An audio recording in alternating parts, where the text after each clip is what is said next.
So just a little background.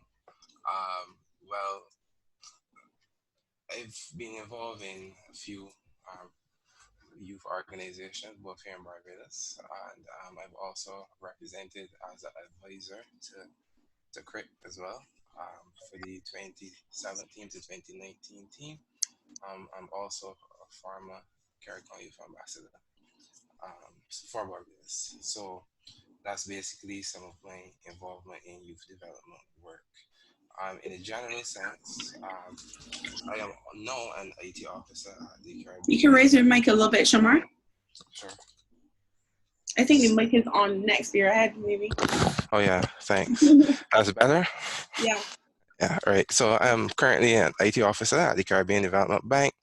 My focus mainly is on innovation, IT innovation, and innovative projects and activities.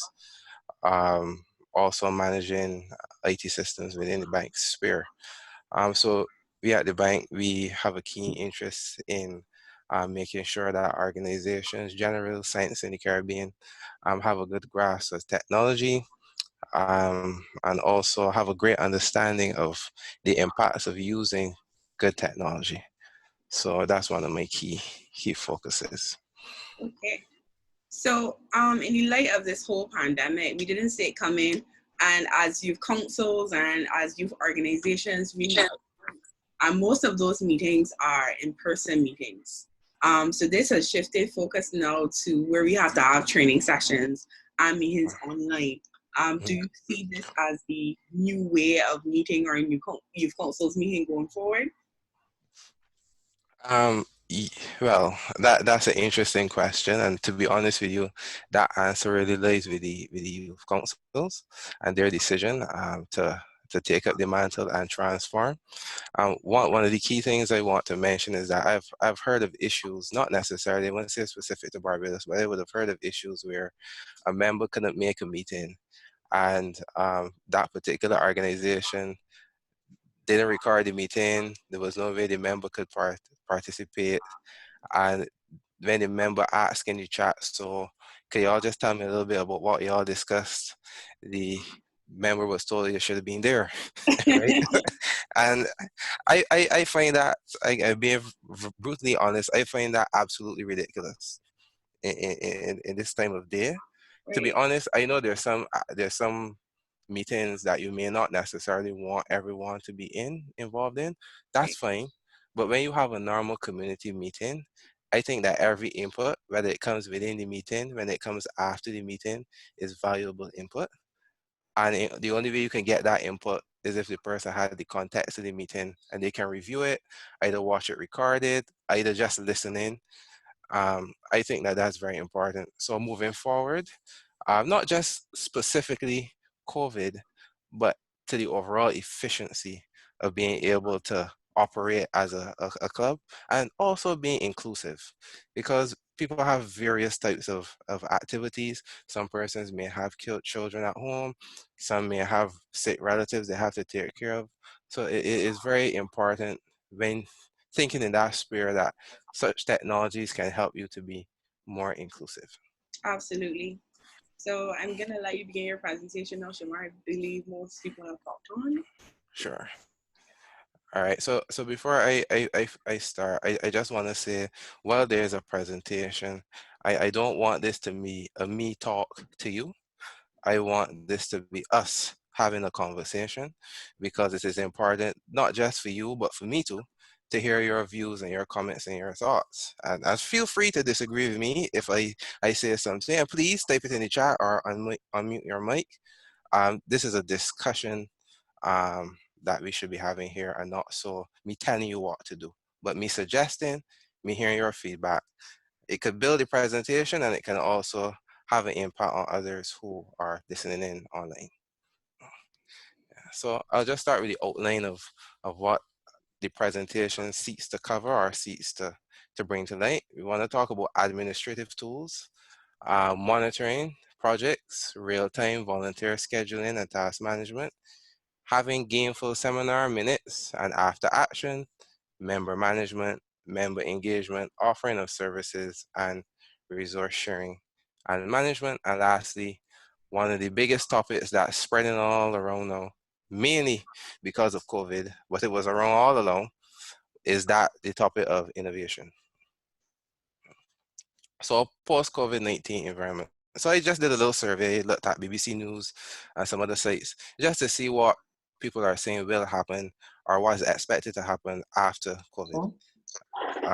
So one of the things that persons expect to see is the availability of funding sources to be less. And as we all know, many of our youth groups, many of our organizations, clubs, depend heavily on fund sources, may it be sponsorship, may it be cake sales, may it be donors, partners. We have a lot of dependence on such things. And it is a reality that given a fragile economy, which is expected to happen because of the COVID situation, that will be less. Job losses and layoff. Let's be real, our youth groups are made up of members, and those members will suffer. Some of them will suffer job loss, some will suffer layoffs, some of them will suffer, their support systems will lose jobs and be laid off. So that's also a consideration. It then concerns members, the psychological effects which um, COVID would place on not just some, but maybe even all of us. So what is suggested, one of the things that I found in some research was rethinking efficiency. So given all that we just mentioned above, one of the key things that youth groups, clubs have to improve is that of being efficient. Because you may suffer from less members, you might suffer from less funds, your members may not all be in the same headspace that they were before the COVID pandemic.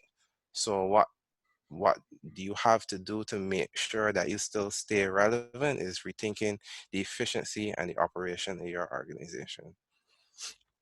So just a brief, I am not going to go through this full thing, but I just want to talk about the main point of what efficiency is. Efficiency is about making the best possible use of the resources that you may have.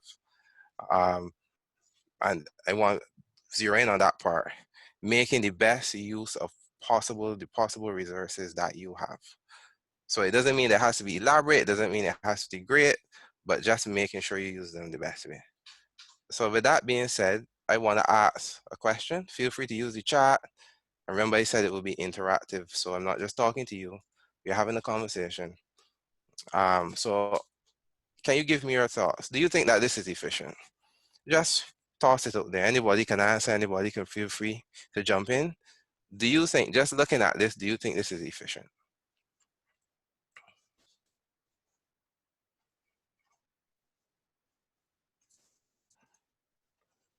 Any comments? Absolutely not. Not efficient. All right. So we got a not efficient. Anyone else has a comment or a thought? What do you think? Do you think just look at this picture as it is in the setting that it is in and tell me if you think it's efficient?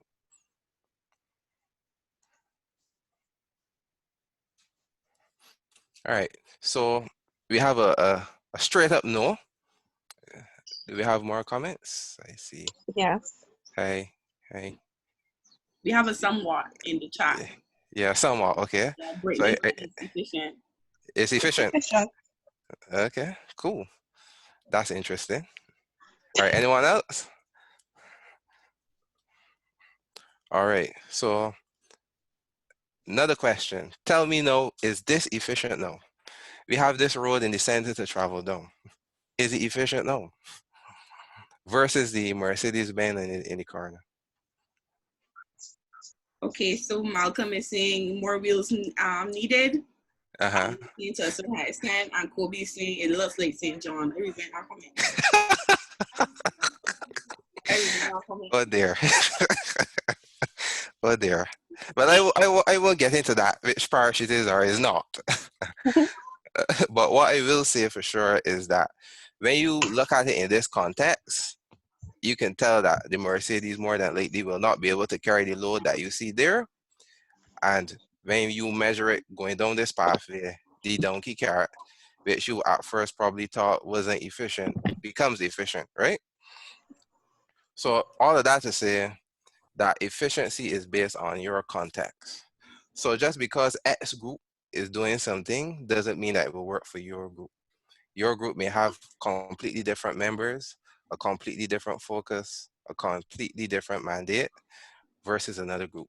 I'm not saying that you can't look at a group and learn from it, but just to copy their methods of being efficient or how they do something doesn't mean that it's going to work for you, primarily because of context.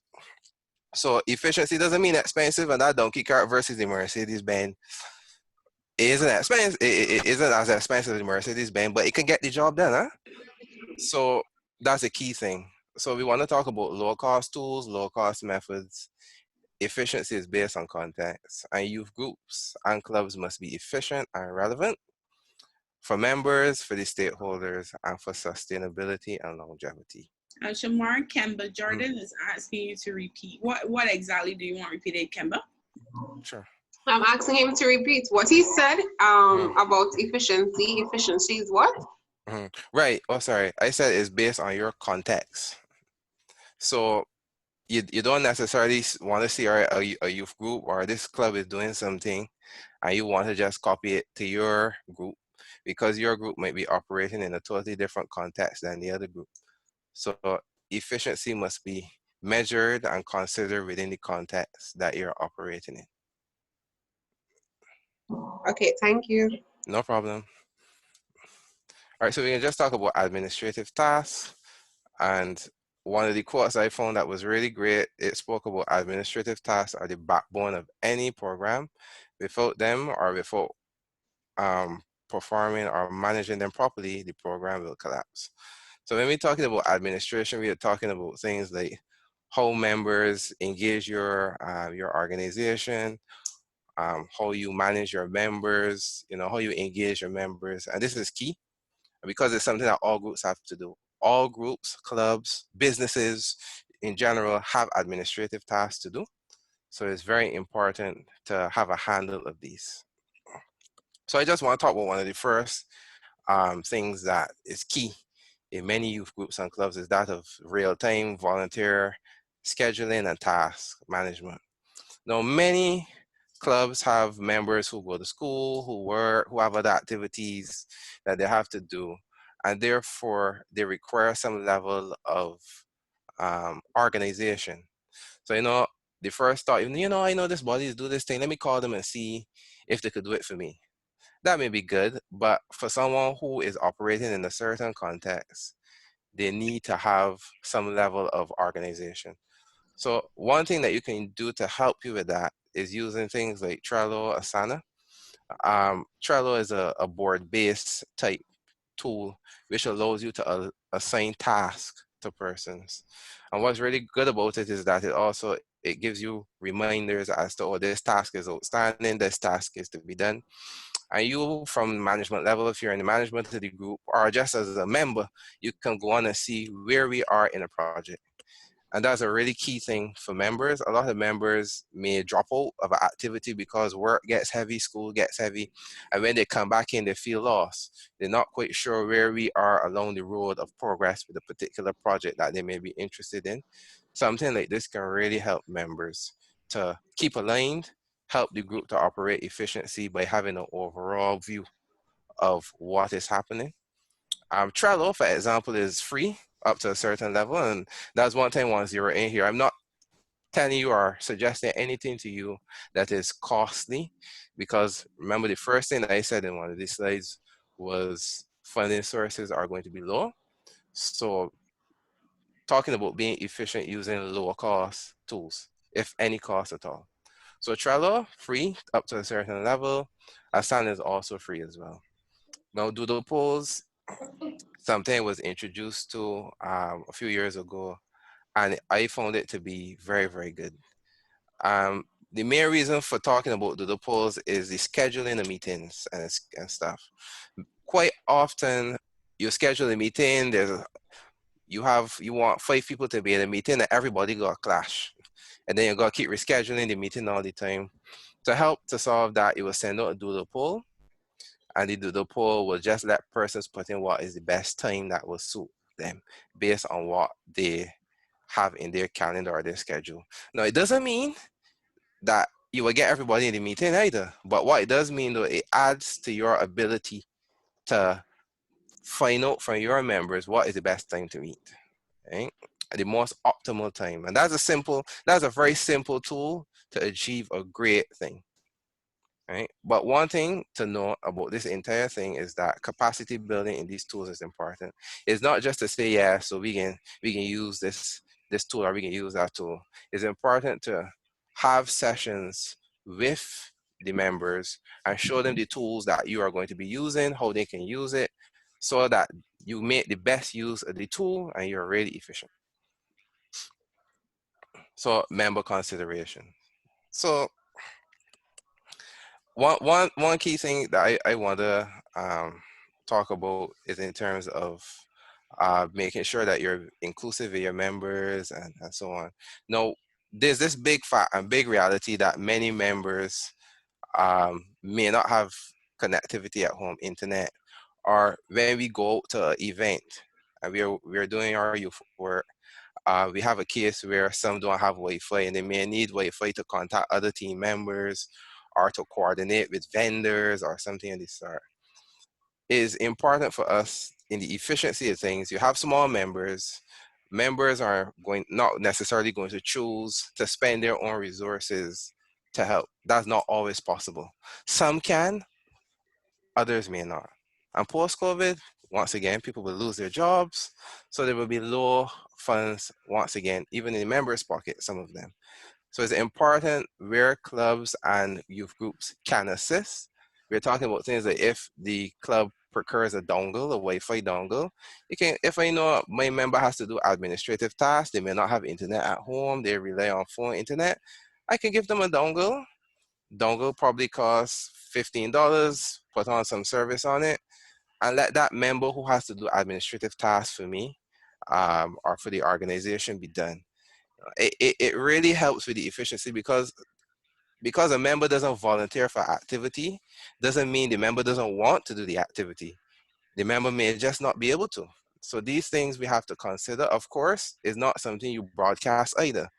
Oh yeah, we gave them this dongle or whatever. It's not something to be advertised because then it can affect the member. But it's about helping the member who really wants to contribute to contribute. So something like a dongle can help with facilitating outdoor activities, um, procuring SIM cards for $5 for calling vendors, sponsors, members, and volunteers. Not all members can use their fund. And that's the reality. Some members may be at work, can't use their work phone to make those type of calls, that type of stuff. And some of them really want to help.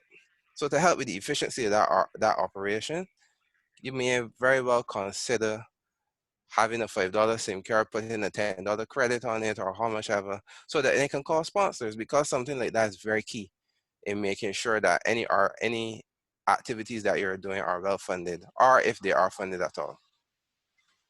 Now, we also want to talk about transport assistance and pooling for the activities. This is a very important topic and one that I have been speaking about for some time. Not all members have transportation.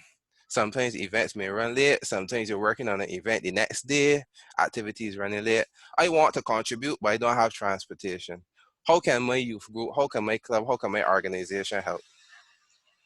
It doesn't mean that you have to necessarily, you can carpool, you can have a collaboration or a partnership with a taxi firm, a taxi company, whatever is the case, but you got to think around these things because these things end up excluding members. And that's the reality of it.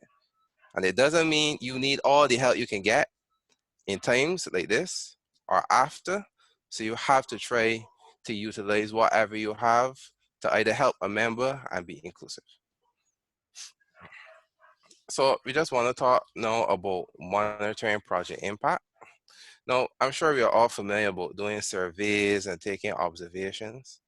So we're talking about things like Google Farm, Lime Survey, SurveyMonkey. Some of these offer some um, free options where you can use these to survey your whatever project you're doing, whatever youth group activity you're doing.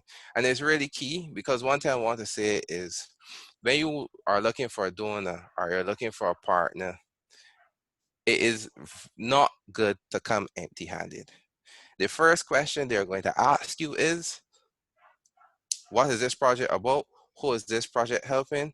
And how can you show me that there's really need for this particular project, right? These are key things that you're asked when you are seeking funding, sponsorship, donors for a project. And these simple tools, Google Forms, going out asking questions, surveying, can help you to identify what that is. There's also the concept of design thinking, which helps you to think differently about forming the project. When you're looking at things like, for example, personas. Say I know I want to help the disabled in my community. What are the challenges a disabled person is facing? Now, sometimes we make the mistake, and I say it often, sometimes we make the mistake of thinking we know what's best for people, right? And that's one of the biggest mistakes you can make. The best person that can help you to identify what the problems are is the person that's facing it. I'm not saying that you can't think around, think up, okay, well, this might be a challenge or that might be a challenge, but you have to back that somewhere. Or sometimes what you might be feeling is a problem, or what you feeling is a challenge for the person, or what's their key challenge may not be. So you have to use these similar survey tools, conversations, and so on to identify what those challenges may be. So these are key tools that can help you to do such. So I just want to talk about, and Jamila, you started our conversation around this, gameful seminars, minutes and after action. So, you know, right now we're using Zoom, we have Microsoft Team and Google Hangouts, but this is not the real conversation I want to have here about this, right? The real conversation I want to talk about what happens in the meeting, what happens after the meeting. That's the real important point. So you want to try as best if the tool allows you to record the meeting. Because persons who are in the meeting and afterwards might want to go back, something nice was said, I want to go back and take notes, or persons who can't attend. So it's key, if you can, to record the meeting. And then there are also online facilities which allow you to automatically transcribe a meeting. I'm sure many of our organizations, when we are holding meetings, we have to get a secretary to sit down and take minutes, right? Now, that's great, but the secretary themselves, I sure want to contribute to the conversation. I'm also sure there may be some mistakes. Sometimes handwritings get lost. And if it is that is written, it may become lost as well. But transcribing the meeting and actually converting the conversation into text has many benefits. Taking action on member ideas, points, and key suggestions. Now, this is something that has hit me very, very deep, because any suggestion is a good suggestion, right? And I'm sure you understand why I say what I'm talking about when I say that. Your members may come up with an idea you personally may not think is a good idea. That doesn't mean it should be dismissed. That doesn't mean that for the wider audience it shouldn't be considered. Because it may not affect you, but it may affect 5 others. So it's very important to consider member ideas, their points, and their suggestions. Shamar, you have a Yes, please. question from Sure. What are some of those programs that transcribe, and is it free? Is it sorry? Free. Oh, so Microsoft Teams is one for sure that I know that transcribes. Zoom and Google Hangouts. Google Hangouts transcribes as you speak. So they're not fully free. You can pay for that transcribe service afterwards. One thing I caution you about though, this technology is still being tested and rolled out. It is not 100% perfect. One thing that I've noted, because we use it quite often, one thing I've noted is that sometimes the accent kind of messes it up, and it even thinks you're cursing when you're not cursing. So I've seen that multiple times. So just be a little cautious with it in that regard. But what I'm saying is you can use it as a guide. I think one of these services was like $10 to transcribe the video or something like that. But you can be cautious with it, but it can be used as a guide to help you to identify key points. It also tries, if you're in a setting like this, it also tries to identify who said what. which is also very, very, very important. Yeah. And so especially if it's like a general meeting you're having and so on, it's important Right. to record who's saying what. Yeah. So I hope that answered the question. Kobe, does that answer your question?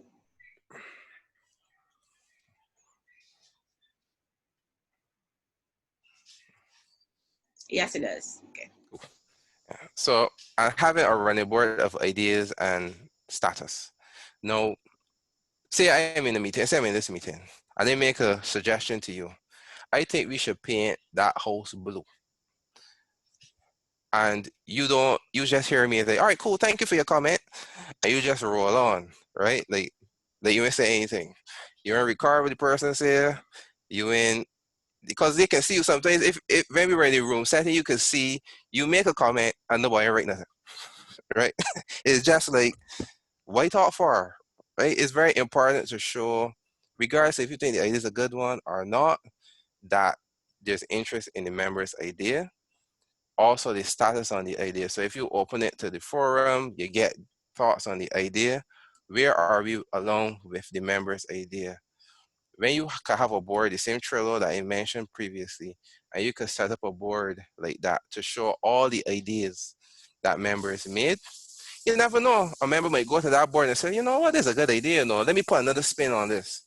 But that can only happen if it's visualized, right? If it remains up here, nobody can build on it. You got to visualize in order to be able to build on. And that's a key point, right? So in the right-hand corner, there's a little device, which is a Raspberry Pi. Sorry, I didn't label it. This is a device that was built for the education context where kids can toy around with electronics and so on. But this is a tool that you can use to record meetings. It could be used to record events. And it's $35 for it.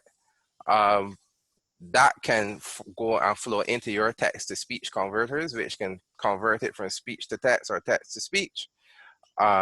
So this is a good device that youth groups can consider as well. So just wanna draw back a bit and let's take a little step back and dream for a little bit, right? So what did we just have a talk about? We talked about members paying dues online. Not yet. Members / non-members can register to volunteer online. No. Members can get reminders about tasks and deliverables. Yep. And meeting notes are automatic. So now I want to focus on the upper two, because the reality of it is some members may want to pay the dues online. I'll be honest with you, I don't walk around with cash on me. I walk around with cards. And to be honest with you, it has been sometimes months when I rushing from work to a meeting. When I get to the meeting, I see the treasurer come to me. Yeah, though, you know what kind to you about? And I'd be like, shoot, forget each time, right? That I got to pay my dues. And it isn't that, huh? That sounds like Alan. It happens. It's not that you don't want to, right? That's not what it is. It is that the convenience of remembering to do that is affected. No, I will tell you there are challenges getting online payment platforms and so on. But as a collective, right? As a collective group, may it be BOADC, may it be another group, as a collective group of organizations, it's a much stronger case to get a facility like that. Even if it's something we try to approach the ministry and say, hey, we want the ability to be able to accept volunteer registration and payment of dues online, right? Because it will help. I can tell you, I am a strong believer that if we made that facility online, we will see more members paying dues on time. That's my premise. It doesn't have to be true, but that's what I think may happen given the facility, right? So now we're going to talk about member management. Involving members can add a great value to what your organization does and support you to achieve your mission and strategic objectives. So these are just some of the tips on member engagement that I would have found. But I want to focus on the red part, and this can go down the road with us. In the center, engagement equals relationship plus action. And this talks a little bit about what I didn't talk about the relationship part, but I spoke about the action part. A member feels so involved in the organization and so empowered when they know, hey man, look at my idea that I put up on the board. Something as simple as that will empower the member and make them feel like if they have a relationship with you and that you've taken action. So some of the tips on member engagement are things such as manage and update a contact database, including members, donors, and sponsors. Come on. Could you imagine you got a key member that, say for example, they got a bakery shop and you can't find the number because you don't got the email address? You don't know where the bakery shop is? I mean, that is, come on. That is a serious challenge, right? I mean, I'll throw out there, how many youth groups do you think maintain a up-to-date contact database? Or maybe we should show it out to the people that are present here from youth organizations if they Yeah. maintain an up-to-date database. And before you answer, I don't want you to tell me, oh, it's expensive. We got Excel spreadsheets, right? don't do that. We got Excel spreadsheets, simple and basic, right? So let me hear any thoughts you may have. Okay, so to respond to Shamar, you can either unmute your mic or you can type in the chat box. Does your youth organization or your youth council have a well-maintained membership list?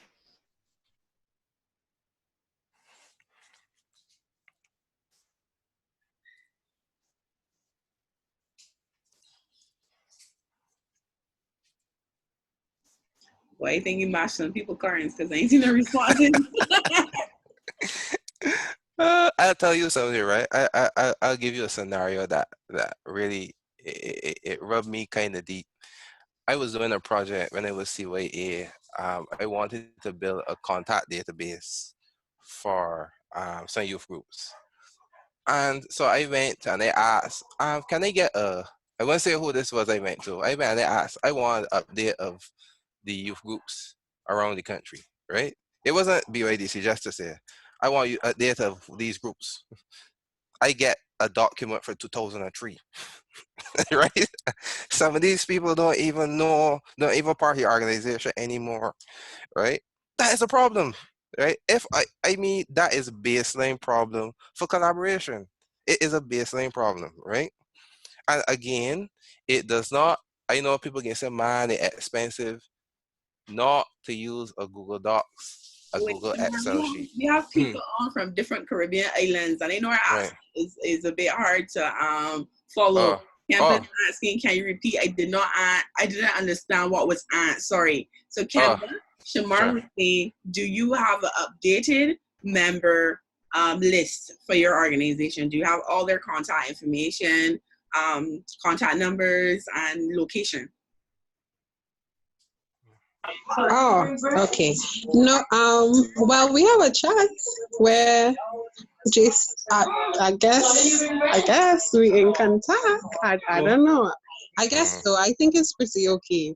Because JCI is different, like yes, it is. Different structure. It's different. So there would be somebody in charge of all of that, and then in the chat we would communicate any other.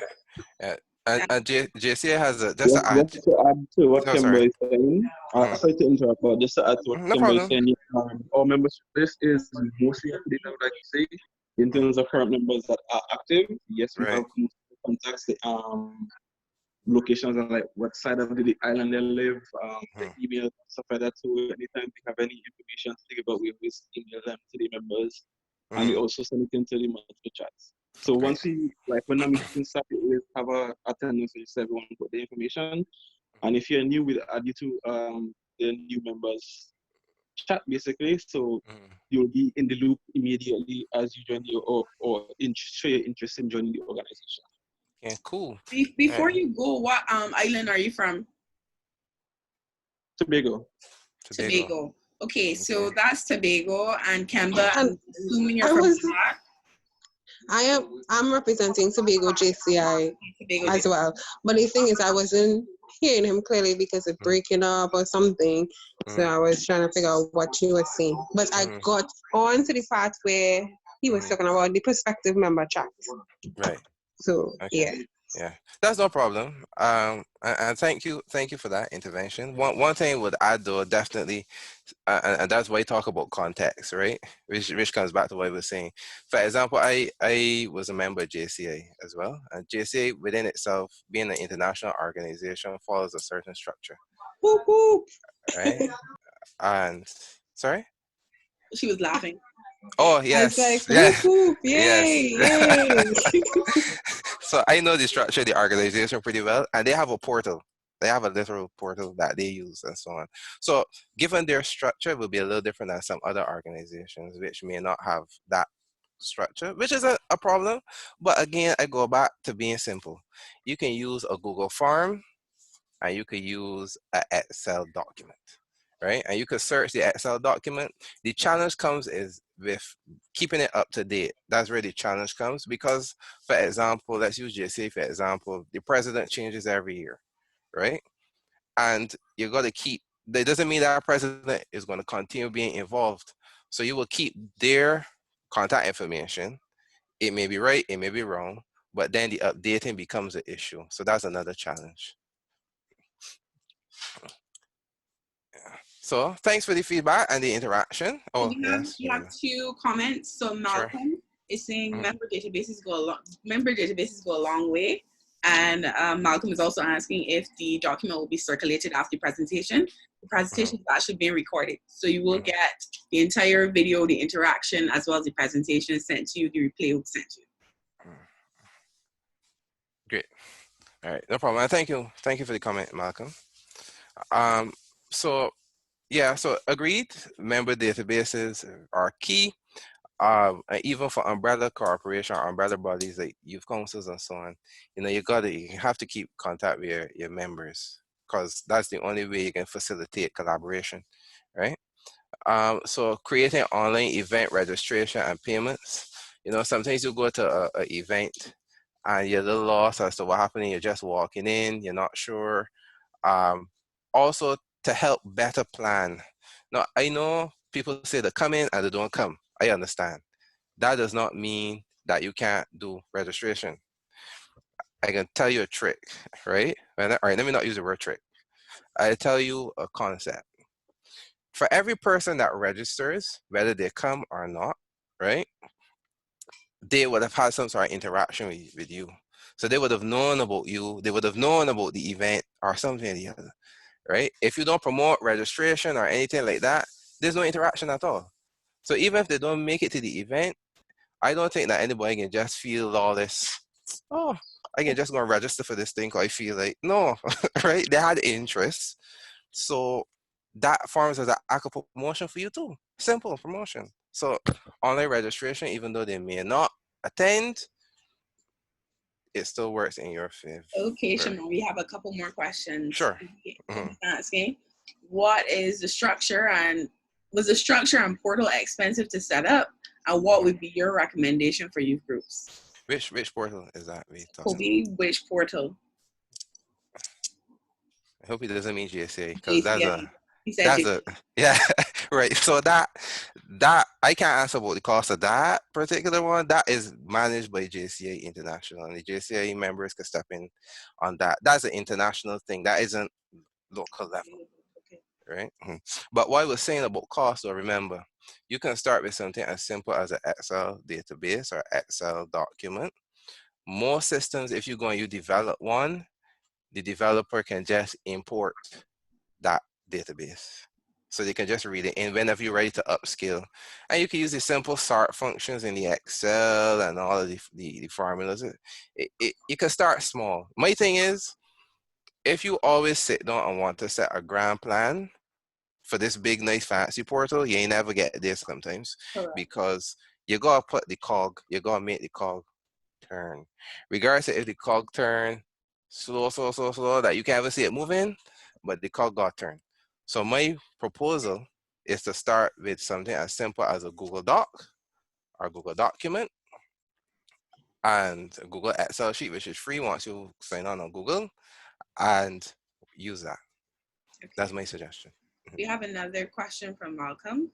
Sure. This information can also be applied to those managing small business entities.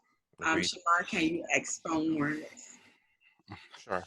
Um, so if you want to talk, well, I'll make it general. There's a concept called CRM, which is customer relationship management, right? Now, I was knocked a time for saying this in a youth setting. We ain't got the customers. That is not what it means. It means just how you manage the relationship of whoever. Customer means different things. Customer, client. You can see your members as clients to help them because they work along with your organization, and you are servicing them as well as your service group that you're servicing. How you manage them in terms of your relationship, it talks about how you manage their information, how you record their information, even automated. I'll draw an example. Say you're a member of a group, you got the stats from it, and we can talk about business in this as well. I got busy, I no longer attend meetings and so on. Do you think that if on my birthday, I got a birthday notification from that organization, don't you think it was so weird? We forget them. If we got some time, we could go back and give, right?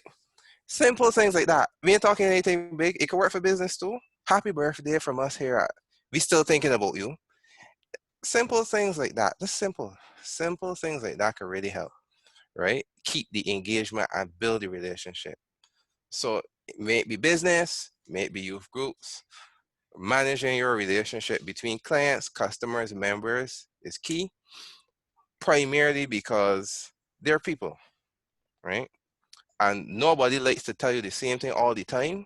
One, and two, people like to know that you remember them. So having that concept of a CRM would help you to manage that relationship. And if you want to talk low cost, Excel. Excel could remind you the birthdays if you want. You could collect from a Google form as well that links right to an Excel sheet. You could do all these things. That's no cost to you. I hope that answered your question.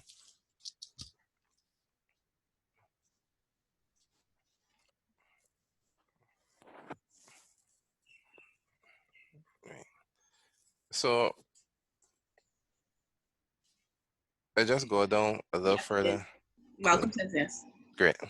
So we talk about event registration, accepting online donations again as a collective.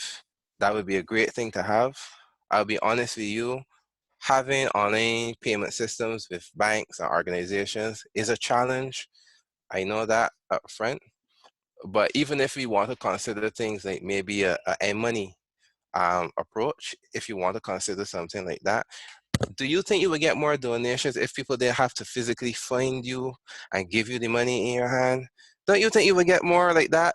I could sit at my desk at home and just do so, bing, or send from my money wallet if I have one. That is mobile money is what I meant. Send straight to I can donate $5, I can donate $10, I can donate 10 cakes, something, right?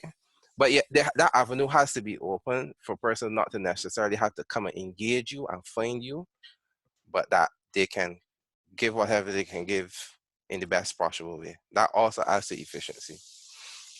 Allowing new members to join a volunteer organization digitally. Yeah, I be honest, unless there's a situation where you're being inclusive and the person doesn't have access to internet or a computer, online form, printed forms is a challenge. They get lost. Some organizations don't have a set meeting place. You got to transport that information. Who keeps that information? Who keeps it? The person moved to Canada with where the information at, right? That is a problem. So if you can do it digitally, it can stay digital. It's much easier to find. It's much easier to use. And one of the key things I want to talk about here is bylaws need to reflect certain activities.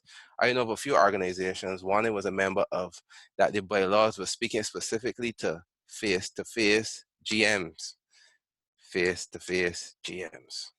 Specifically, it was written into the bylaw, GMs must only be held face-to-face setting. Now tell me if that's not a problem now. How are you going to hold a meeting? How are you going to change the executive? How are you going to do it if it must be face-to-face? So we got to consider the times. We got to consider where we are. I ain't saying be reckless. That may have been put there for a reason, fine. But in today's climate, we need to be able to still function, and we need to remain relevant, and we need to be democratic if that is what our organization focuses on. So we need to ensure those things. So I just want to briefly run through some tools that may help you and your organization or club to engage members. We have things like gamification, leaderboards, buddy points. I want to be careful here when they talk about gamification and leaderboards, right? This don't mean who do the most work, right? I don't want that to be the focus of what I'm saying here. People can give of their time however they wish. It shouldn't be seen as, oh, that man, he got all the time in the world, so he could contribute the most, so he can always be first. I would recommend, if you can do leaderboards, that the focus be on how somebody helps each other. So say I help X, X can give me buddy points because he helped me to do an activity. Oh, wait, Kobe. Okay, so we have a couple. Okay, sure. Somebody's background is a bit low. Yeah, no worries. All right, cool. Sure. Okay, I got it. All right, so we have a question from Shane John. Shane, where are you from, first off? And his question is, what platform should be used to conduct an election online? That's a good question. That is a brilliant question. No. I've seen a few formats of this. I think the format that is used should be best set from a GM, meaning that your members select the best one. The ones I've seen though, one of them was using SurveyMonkey. So with SurveyMonkey, what you would do is you will create a user list, and each user will get only one link, right? Once you click that link, it's done. Just know that once you click the link and you do it, that link dies. So I can't decide, look, I can share this link to her, I can share this link to this next body. It's one vote, and that's the end of it, right? So that helps to manage the process. Just to do an online form will be a challenge because you can't manage who is clicking the link and what. So to make sure that only one person votes, something like using that SurveyMonkey format may very well help. There are also online survey tools that you can use for that as well. I think Doodle also offers a feature similar for not just doing polls, but for doing elections. One key thing I want to say though, make sure that one man voting, right? That's a man don't vote twice. I know SurveyMonkey is good for that. I've used it before. I've seen it in action and we vetted it and it worked. But please do not let a man vote for a person twice. So That is a key thing to look at. We have other recommendations. Could be sure. Election Buddy is another app, as well as a Doodle. I'm not sure. I'm not familiar with the last one, but Doodle, I guess Doodle? So a Doodle. A Doodle. Oh, I know Doodle. That's the Doodle Poll platform. I know Doodle Polls has one. I'm not sure if that is it. But okay, so Shane John is from Trinidad Youth Council. Okay, hey Shane. Okay, all right. So yeah. So I want to go back to the buddy points that I was mentioning.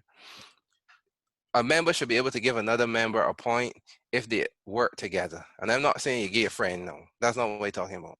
I'm talking about if we were doing an activity, we were doing a project, and this person contributed to the project and they helped along. It's not singling out people who have the most time, but persons who help each other. And that's what you're trying to promote, because that is a key thing in an organization, helping each other, right? So the points is not based on who doing the most work. Let's get that straight, right? So targeted emails based on member interests. So you can create things like mailing groups. You may know that some of your members like a particular topic more than some. So I say like environmental stuff. You can put me in that group and they can receive emails, particularly about environmental stuff.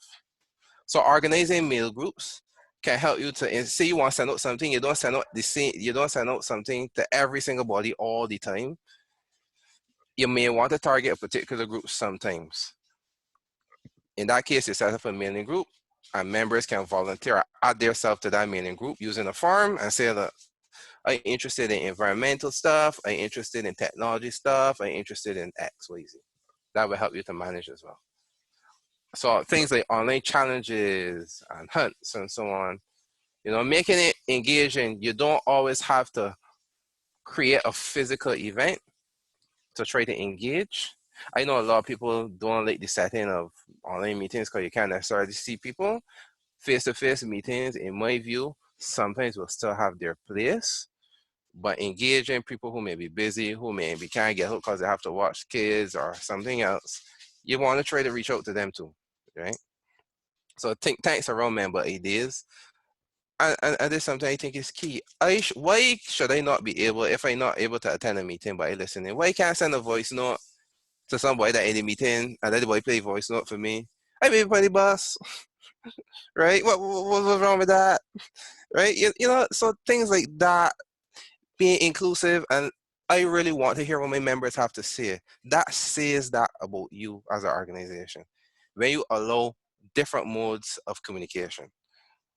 I could tell you however you want. If I want to send you a WhatsApp, you say it for me, however you want to do it. But you got to keep the channels of communication open. It's very, very, very important. And the attendance challenges. So we walking around and we sharing note sheets and stuff.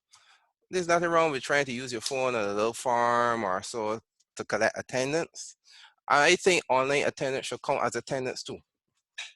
Yeah, we should be moving there, that online attendance. I mean, I know some people and I have seen it, and I won't lie. I've been in some classes, not UV related, but for a society. I'm a member of an ISOC society, Internet Society, and they had a class, and I wasn't in Barbados. I was away, and I had to go to every class to get the certification. I won't lie to you. I signed all quick, just so when they take the roll call and they had to bounce. That's not good practice. I've done it myself. It's not good practice. It's not nice just to get count because you didn't contribute to the meeting and you don't know what was really said.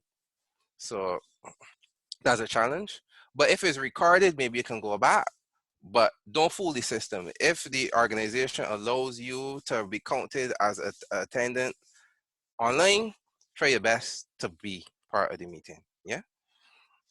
And then we want to talk about free courses, LinkedIn Learning, and on volunteerism and so on. Now, Udemy, straight up, may be expensive. LinkedIn Learning, very expensive. On things on volunteerism and so on. But for example, Udemy allows you to buy $10 courses. What if you bought a $10 course and say, all right, an evening, I can set up a session for everybody to come and watch the online learning session in Udemy. What you say about that, right? You know, and that's making it open because there are different perspectives that you can gain from training like that. You may not be able to give everybody the video, but you can create a session so that people can come and see the video. And if you don't have questions, if you have questions, you can ask a specialist in the area or whatever. But sometimes it's good to hear another perspective other than the members of your group. I'm just being honest. Sometimes it's good to hear a different perspective. Sorry? Shamar, not to cross. Yeah, that's why we've decided as BOIDC to do these capacity building sessions where we have experts in the Caribbean come and talk about ways to build capacity in terms of our youth councils, or to come and talk about career stuff or financial planning webinars. So we're aware that we may not be able to reach everybody, but everybody's home right now. So we decided that it's a good time to kind of like upskill our membership. Exactly. So, you know, it doesn't mean you have to they have to hear you all the time. It doesn't mean that, you know. You could bring an expert, you could do a video session, something of this sort. You're the expert here. So, so you know what I mean? You try different ways. And I'm not saying, don't get me, I want to say this now. What I'm saying may not be gospel, it may not work, but one thing you can't do is not try something. You have to try it and see how your members take it, right? And you learn from that experience. It goes back to surveying, as I mentioned. See how your members take it. Does it work? Did it work? Didn't it work? Well, we could do better, right? And I also want to say it doesn't only mean to just send out a survey. Yeah, man, how was the session? That is not engaging at all. And I can tell you many times people don't respond, right? For me, not every member will like it, but what is wrong with something sending the person a message? If you, hey, how you doing? You know, you got a little chance, I want to ask you a few questions. And you have a personal conversation with the person where you talk about the session. Anything we could do different, there's nothing wrong with that. It may be easier for the person to interact with you and give you comments in that format than to try to sit down for the person to go online and do the survey. I'm not saying survey don't have a place. I'm just saying when we're talking about engagement, if you really want to hear what people have to say, you have to reach out to them in unconventional ways. I ain't telling you to call and harass the body, no, but I am saying you have to try different methods of engaging your members, and that comes from knowing them. So you want to talk a little bit now about embracing members who are entrepreneurs and stuff. Many youth groups, many clubs, many organizations may have members who are entrepreneurs. And this is something we try to push regionally, entrepreneurship. Now, I'm not saying that when you go on the youth group page, Instagram, whatever, that you see it just flooded with services and so on. That's not what I mean, per se. What I'm talking about is you showcasing a member. Say, for example, I want cakes for an event. This is just an example. Check and see if your members and your members got cake business, you know, and see if you could support them. No, I'm not telling you all the time you can't ask a member to do things for you for free. Let's be real here. I ain't saying to charge an arm and a leg either, but let's be real here, right? What is wrong with promoting your member? Say, listen, we got this arm. Even if you paid, still promoting the member. The body's still the member, right? Promoting your member can feel that, I know these guys got my interests at heart. They're supporting my business where they can, they're promoting me, you know? That's engagement there. So the other members offer different services that you can partner with. For example, website building, application development, lawyers, and baking. Some youth groups have lawyers in them, and they may not even ask their opinion on bylaws and stuff like that. Man, you gotta use your member base, man, to help you along, right? And that's key. People may just have a hobby. They may be able to help you, but this goes back to what we were talking about, CRM. You have to know the people. The only way a person they can come and tell you, yeah, he's big, so let me help. If you create a farm for your members, and your members could put in their hobbies, things they're good at, things they're doing, things they would like to do. From the time you say, look, let me hold a bake sale, you go to that Excel sheet and you do a search. People who like baking. The list can come up, right? But if you try to remember everybody that like baking for the top of your head, you can remember people, you can forget people, and you can't remember all the things people do. So this all ties back in. Now, sharing resources internally and internally. And this is one case and scenario that I came across where a person was doing a certification, and it was an IT certification, and we were talking about sharing notes and books and things, right?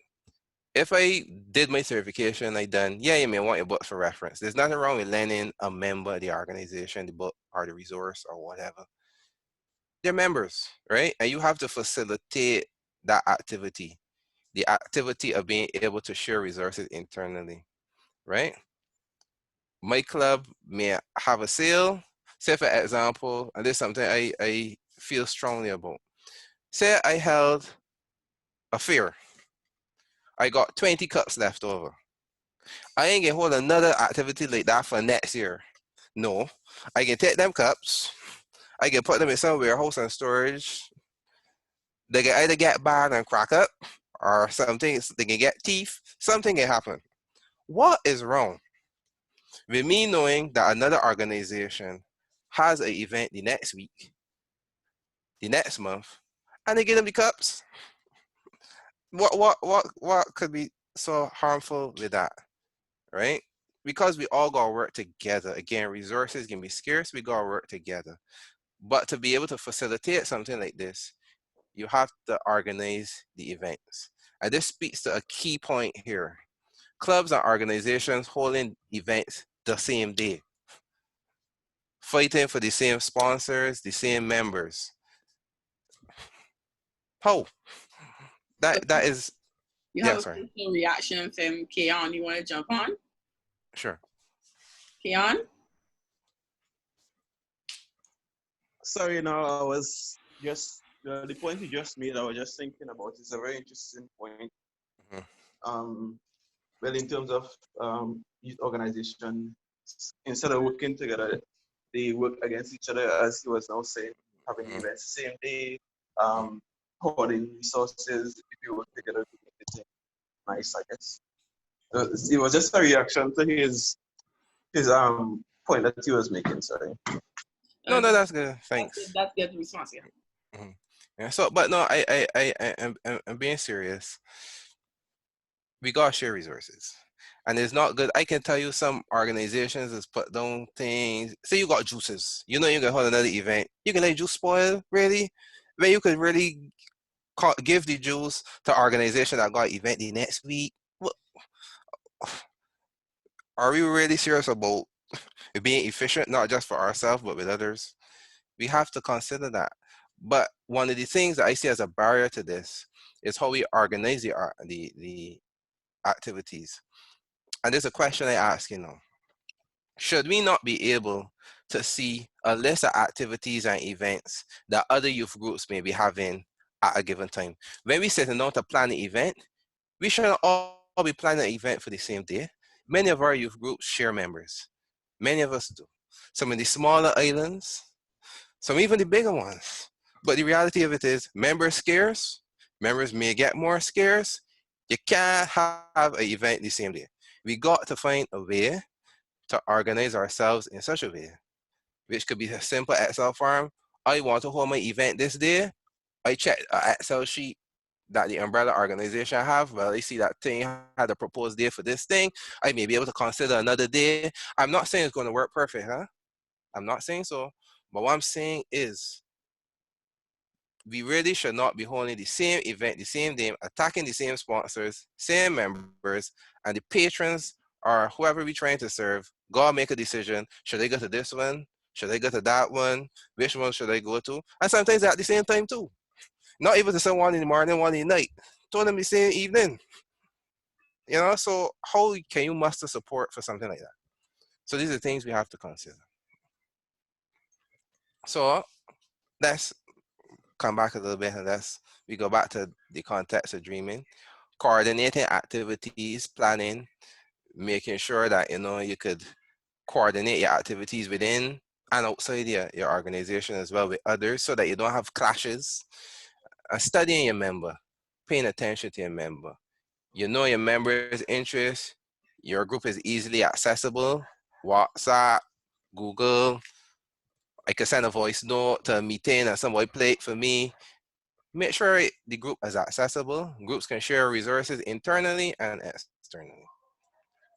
So this is the last section now I'm going to talk about, which is really a key topic which is being discussed worldwide, which is that of innovation. In the COVID times, you're seeing people now taking out 3D printers and printing valves and printing masks and so on. And I heard a reporter the other day say, man, yeah, this new 3D technology is so great.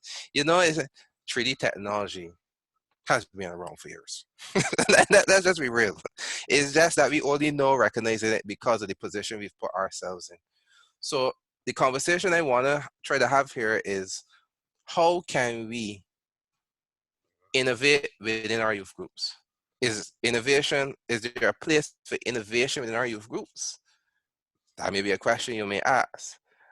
And we look at this quote we have here: innovation and creativity is relative to the people and the social, geographical, and cultural context in which it occurs. And something like this, what this tells us, innovation can happen anywhere, right? Youth group, club, church group, it don't matter. We can all innovate. So I want to throw out another conversation or point. A member has an idea. I want you to think about your organization. How would your member tell the organization about the idea that they have? I also want you to think about how do you facilitate and track a good or a bad idea? Do you currently give the member feedback, and do you follow up on the ideas they make? These are the questions I want to ask, right? I'm talking about the friends now in the organization. You can tell my friend, yeah, like, I think this is cool. What do you think? That's what I mean. I'm talking about members that, because there may be some members that are not as tightly knitted into the organization, and they have ideas too, which may be great. But how do you facilitate that? How do you track good ideas and bad ideas? Bad ideas, in a sense, count because this is what members said about it. Is it important? Yes, you may be able to change it, change the context, change the thought about it, apply a different place. How do you get that feedback? So that's just a question I want to throw.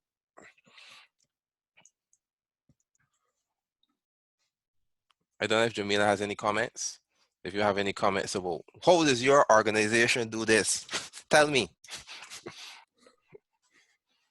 Well, we've started to engage our membership through social media. Our communications officer, he's in the webinar. So he's been doing a pretty good job at engaging them through polls mostly, because that's where they are. Instagram, not really in their inboxes and on Instagram and on Facebook. Shock, I don't even know if you want to jump on and talk about member engagement.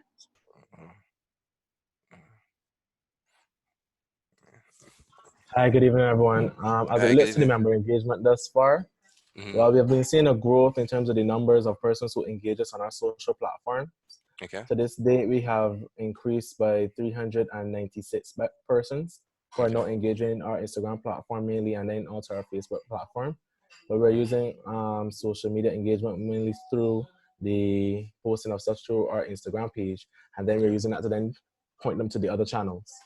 Because I recognize that more so Instagram seems to be the trending factor among young people, not just within Barbados, but across the region. Cool. All right, and I want to commend you there because you came on and you start shouting statistics, man. That's good. You know where you are and where you want to get. That's important. Absolutely, and to add to very important. He created. I am the second VP for membership and engagement. And Jack, we kind of sat down and we have a strategy on how much members we want to grow by, not just our club, like council or youth organizations, but also the young people online that we want to attract, because there are people that might not be a part of the organization that wouldn't fall under our remit, but we really want to develop youth. So it's not saying, okay, you have to be in a member organization to benefit from BYDC, but you can benefit from our other capacity building sessions. Agreed. So, but I just want to zero into the top point here. So I want to talk more about ideas. So that's engaging and that's posting and so on. But a member of your organization, not one who is tightly knitted, but what channels would they use if they say, all right, I think BYDC could help this mango vendor to sell mangoes online. Let's use that example. How would a member of BYDC come to the organization and give an idea like that?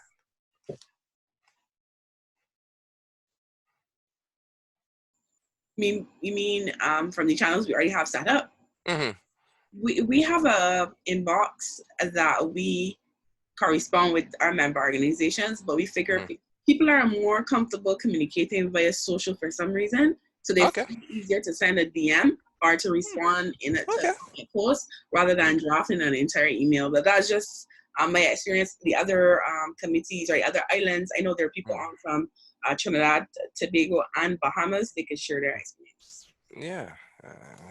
That's interesting. So do you also like share thought-provoking ideas to get feedback and that kind of thing? I think that would be good as well. I would like Shamar to let go my color. Anyhow, but yeah, So Alan is in the chat. Alan is saying Alan is from BYDC. Right. We also do think tanks and brainstorming sessions with our members. Right. Alan is our treasurer. Right. So those are those type of things as well. And again, it could be online. It could be, you could create a farm if you want online. A suggestion box was one of the ideas that you maybe could use, a little suggestion box, a Google farm, anonymous or not. If the person want to be anonymous and they don't want to say who it is, they could just say it, you know, and let them put in the idea. If they want to be to know you to know who it is, they can do that. So suggestion box. Think tanks are great too. The same sessions, online sessions, these types of things we need to think about in terms of having those channels open, and the members have to know the channels open too. It's not just good to say we create one, yeah. You gotta promote it. They gotta make sure they know it open. And this is the last point. You're right. On that, you got to make sure you're checking it, right? You gotta make sure you're keeping on it and you're seeing what people are doing and saying. And innovation boards, you have to record what people are saying. It's not just about, yeah, all right, this body sent me an email, look what this body say, and then you open the email or you open the DM and you just go along. No. The idea is good, you record it. The idea, you aren't quite sure if it makes sense, you record it. You think it's a Tobago. Yeah, sorry. So sorry to no, go ahead. Go ahead. For the point that you were making before, for Tobago, we have a couple tools to use. One of them is the needs analysis. Well, it's basically a JCI wide idea, or that JCI wide thing to go out into the communities and get feedback from people in the communities on ideas, just to get ideas and problems that they face and ways that we can help them with. And in terms of members, usually if they have an idea or a problem that they see that they think we can help with, they will come to a board member or a fellow senior member and they will basically talk about the idea, and you basically try to tailor the idea, or basically help them to get the idea into a proposal that they could bring to our general assembly. Right. To the general assembly. Cool. Yeah, so that we could basically come consider together as a project. As a project, yeah. Correct. Gotcha. Thank you so much for that comment. It would be interesting to hear. We heard Tobago's view. Any other islands that are on? Do you guys want to tell us what you do? Because it'll be interesting to hear different perspectives. Very true.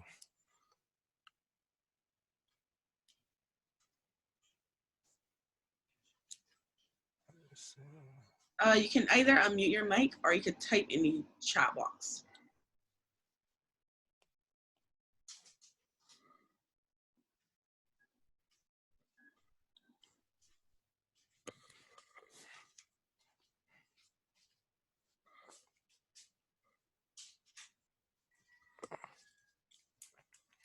Okay, so continue, Shamar. I haven't seen any comments as yet. No problem. So things like innovation boards, as I mentioned, good idea, record it. Bad idea, record it. It doesn't matter. Again, somebody could look at the board and say, yeah, that's a bad idea, you know. But let me put this spin on it that makes it different. The only way you can see is if it's recorded. So same Trello, where are we with your ideas? So that's tracking. So ideas that we did consider to be good, tracking them, showing members where we are along the road with it. So we at data gathering stage, we at needs assessment stage, we at implementation stage. What exactly, where are we? And helping members to keep on board. And I want to go back to saying, this is important for members who may have lost track along the way. They get busy, exam time, they want to come back in on the project, they feel like they're lost. Where am I? How can I get back involved? To look at the board and say, all right, so they're implementing, no. Maybe I could do this, maybe I could do that. So it's important. Just to add, Shamar. Sure. regards to JCI Tobago. Something that we also do as well is something called Open Day. Open Day.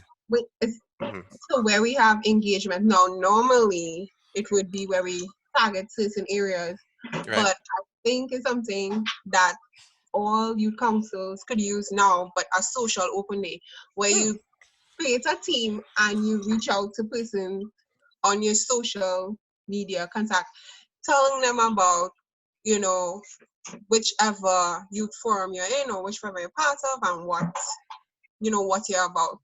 So that was just something that came to me then. There. No, sorry. No, that's fine. And that's a good suggestion. Because I'll tell you, some organizations, and they're being honest, some people don't know what they do. You may have a name. What do you do exactly? They may do something you're interested in, but maybe having something like an open day where they could come in and see the projects or to give ideas to suggestions to what you're doing, or you could show all the projects that you're working on right now. I think that's a good suggestion. Also, something with that I would like to add to that is something that something I've thought about for some years now. Being a volunteer doesn't necessarily mean you have to be a member of the organization, right? There's some people that are of the belief that they're so busy that they can't be a member, but they may have a Saturday off, a Sunday off, a Tuesday night off that they could come and give some time. They may not register formally as a member, but they can volunteer time. And I think that that's something we have to consider as well. People live dynamic lives, ups, downs, sideways, and if we really want to harness volunteerism, we got to consider those possibilities. So monitoring, how do we learn from failed or successful projects? This is important. Not all projects can go well, not all, some will go well, others won't. The key thing is using databases to record the failures. So I'll draw an example. We wanted to have a cake sale, right? And we held a cake sale at 12 o'clock on Saturday. So we held this cake sale on Saturday, and while we were there, we had some observations. One, we went too late because 12 o'clock on Saturday, most people done shop. That's an example of what I mean, right? Or we were to start at 12 o'clock and the kids come at 2. By the time the kids get at 2, everybody done gone on. We gotta find a way of recording such events.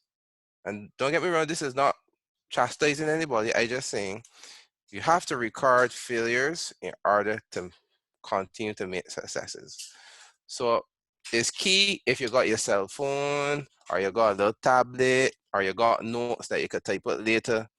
While you are on your project site, while you are doing your activity, just record, make some notes or some things that you could improve, some things you could do a little different. There's nothing wrong with that. It could only make better. And the next time you're doing a similar project, it don't have to be the same project. It could be a similar project. Revisit those notes before you start the project and see where your faults lie.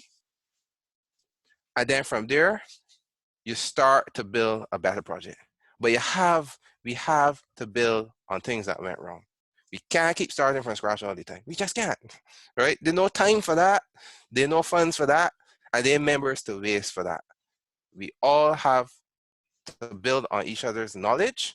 The vision for me is that if I implement a project in Tobago and it works, Barbados may be able to try it. That's my vision for it.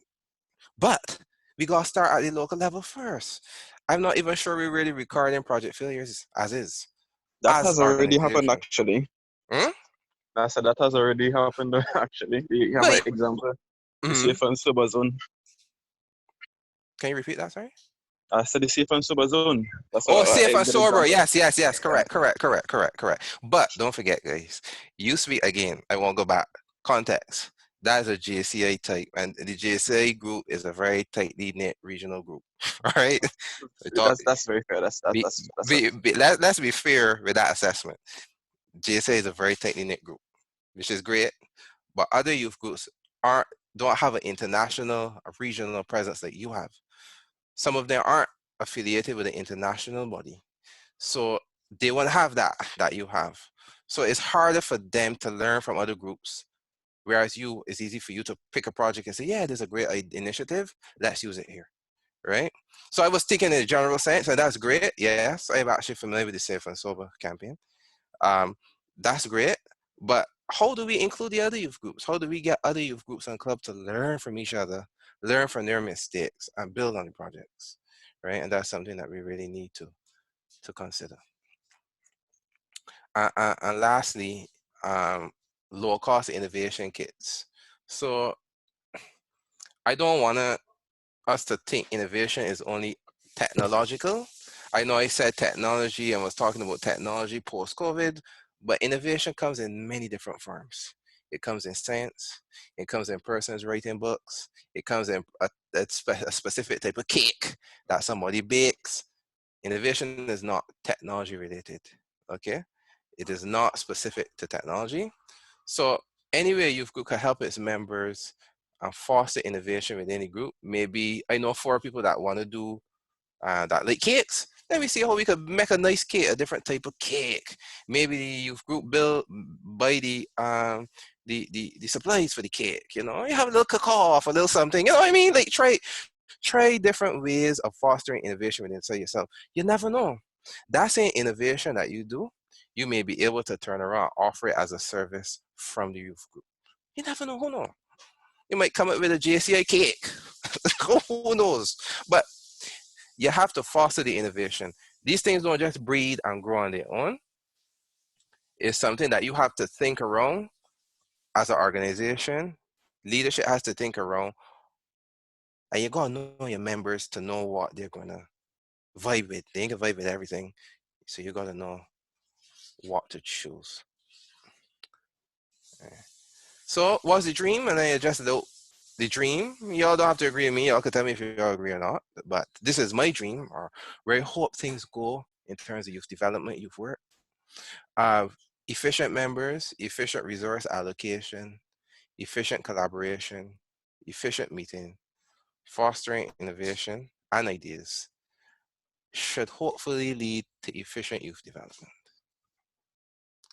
So that's just my contact information. And are there any questions?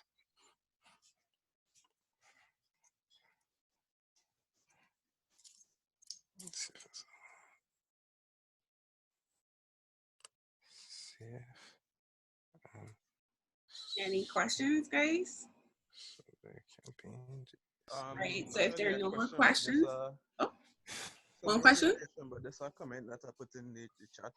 How would the small organizations or the organizations that do have an international affiliation, how can they learn from the other organizations? And I was saying, that's why collaboration is very important, because we might have ideas that might benefit them and they might have ideas that might benefit us, but unless we work together, we would never really know. So that's why collaboration is very important. Agreed. And one thing that may help with that is visualization of it. Maybe it could be you just have a little farm and a little board. Maybe it's a regional board, who knows? A little farm and a little board, and you just put on the ideas and projects that you guys working on and how can we collaborate. It don't have to be anything big and costly. It could just be a simple Caribbean board, and JCA could go on and the other BUIDC and others could go on and put on what they're doing. It doesn't have to cost, right? So that is a valid point. Thank you. Any more questions or comments? No questions or comments. I just want to say, good question, VP Kent, on the whole on the collaboration thing. That was a good question.